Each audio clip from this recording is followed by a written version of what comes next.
I want to tell you about the 2 worst years of my bench press career. I had been lifting for 6 years at this point and my bench press stalled completely. In 2020, I benched 160 kilograms. In 2021, I bench pressed 162.5 kilograms. And then in 2022, I bench pressed 160 kilograms again. I could not get it moving, and I tried what felt like everything. Different exercises, different approaches, and nothing seems to work. I was worried that I was reaching my genetic limit. I was reaching the most that I would ever bench press. What eventually fixed my bench press was trying something new, but it was not a new exercise, and it was not an off-the-shelf program.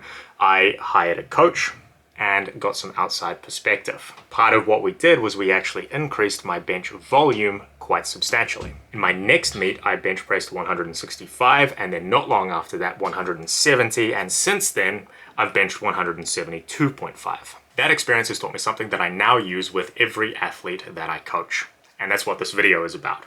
Plateaus are almost always fixable. Your progress does get less over time, but you should not stall like that, especially early in your career. The fix is almost always the same thing. Now, before we talk about how to break a plateau, we first need to talk about what a plateau actually is. In my opinion, this is where people start to go wrong. They think that they are hitting a plateau well before they actually are, and they start changing things needlessly quite early. A plateau is not missing one lift or having one bad day or one bad week, and it isn't feeling like kind of flat for like a fortnight.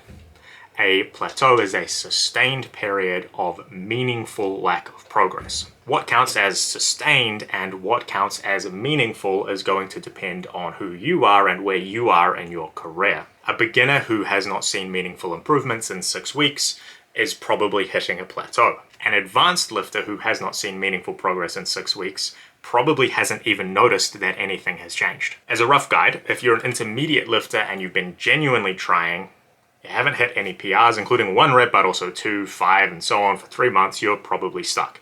Now, one of the key words that I used there, though, was genuinely, and we'll come back to that in a moment. When lifters plateau, the instinct is often to look for something new, a new exercise, a new program, a new approach, start from scratch. Picking a new exercise is almost never going to fix a plateau.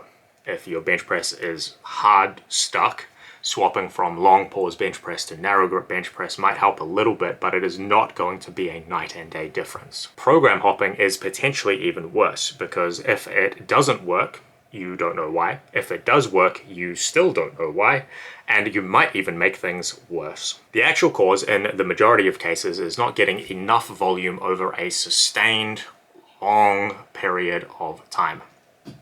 When you program hop, you sort of disrupt that consistency. So we need to look at volume first. Here is a very simple framework for looking at your volume. There is only 2 questions. Question 1, are you actually stuck?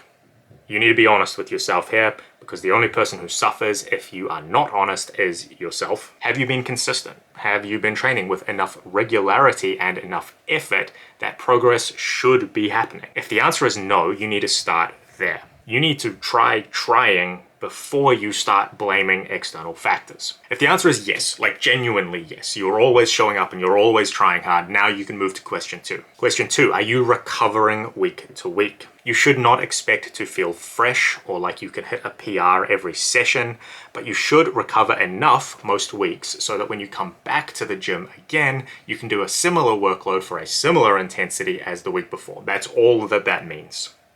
So if last week you bench pressed 100 kilograms for 4 sets of 4, and this week you do 2 or 3 reps and then fail, that is not recovering well. If you can do 4s again at 100, then you are recovered enough for practical purposes, even if you still feel a little bit rough. If the answer is no, then your volume might actually be a little bit too high for what you can handle right now.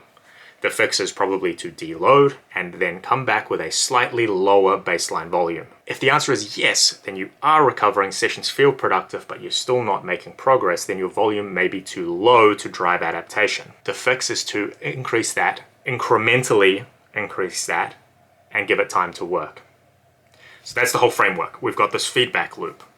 Are you stuck? Are you recovering? Adjust your volume accordingly. Give it some time, see if that has been effective. Rinse and repeat. That's the whole framework.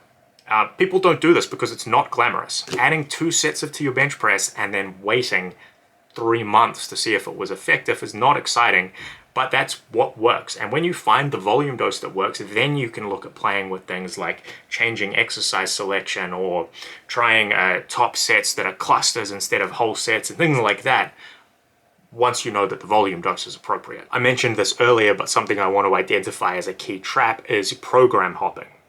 It can be really tempting when you don't make progress on an off-the-shelf program to go, okay, well, that's a bad program, and then pick a different program and do that instead. The problem is this results in big jumps in your volume and big changes in your consistency. And so if one program off the shelf works and then something drastically different also works, you haven't learnt which thing is actually helping you. You're essentially throwing out all of the information that you could get out of that and starting completely from scratch every time. Whereas if you make incremental changes and you see how fast you adapt and how that changes over time, you can go, okay, well, this volume is working, that exercise is appropriate, this microcycle structure or this split is working well for me. You probably don't need a new exercise. You probably don't need a new program. That's it. You just need to ask 2 questions and adjust 1 variable and then give it some time and see if it is effective. Now, if you want to take this into your next competition, I've put together a free meet day blueprint in the caption below. It's the system that I use with my own athletes to make sure that they have like the best meet day possible. Click the link in the bottom and check that out. Otherwise, take care and I'll see you another time.